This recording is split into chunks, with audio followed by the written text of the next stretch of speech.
Hi, my name is Tina Stroh, and I'm the owner of Just Plain Yoga Studio in Lemoyne.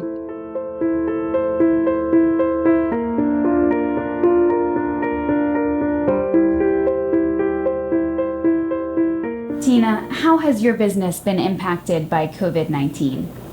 So the big change for us at the yoga studio has been that we have had to take our classes online. It was either that or nothing at all. Being an entrepreneur, there's always that risk that we could lose everything. We could go, there's bankruptcy. There are all these things that can happen to a small business. But rather than focusing on a negative outcome, it was, okay, how do I positively move in a direction to manage this time period? And how are you doing with the uncertainty of it all?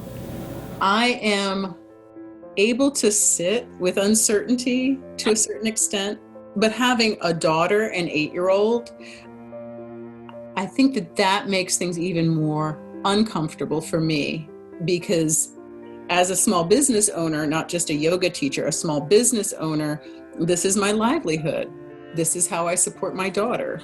So that adds a whole level of stress. So she's with me throughout the day, and we're having to juggle schoolwork and mommy being on Zoom and running yoga classes and then answering emails and clients, contacting me and so on. So it is a juggling act.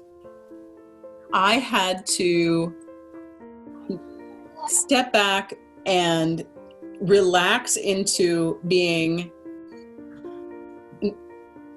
not being perfect. Just, okay, here we are. She's not getting her schoolwork done every day as scheduled. Oh, well, this is our life now.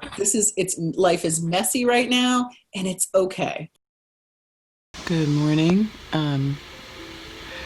It is Wednesday, May 6th, and I'm just getting up in the morning, making my morning coffee. Maybe you can hear my daughter laughing. Just about every morning I'm sitting by the computer,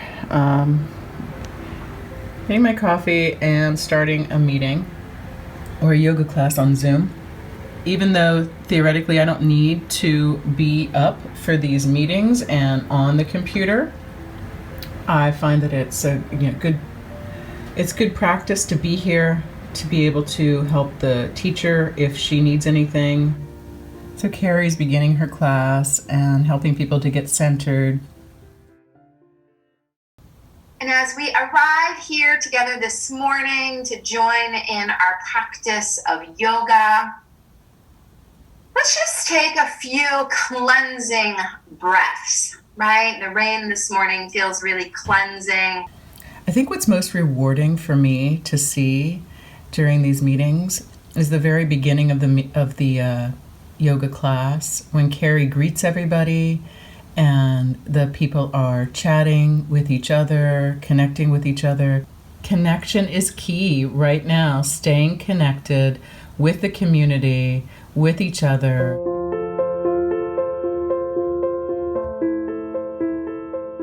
Hi. So Natalie and I have just arrived at Londonderry School to pick up some of her school supplies that the teacher left for her. It's surreal to be here because it's just an empty school.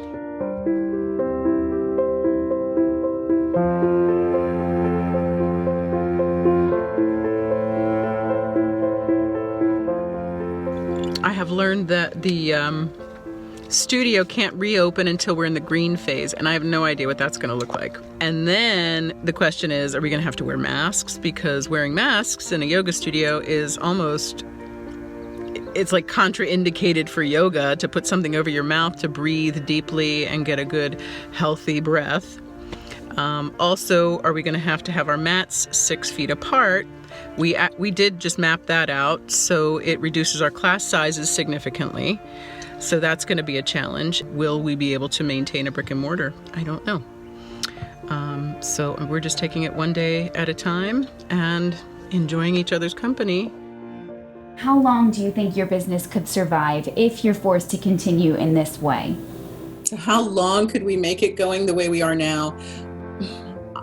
I don't feel good about continuing yoga only on the online platform. Our income would be down. I mean, I would say 60% at least.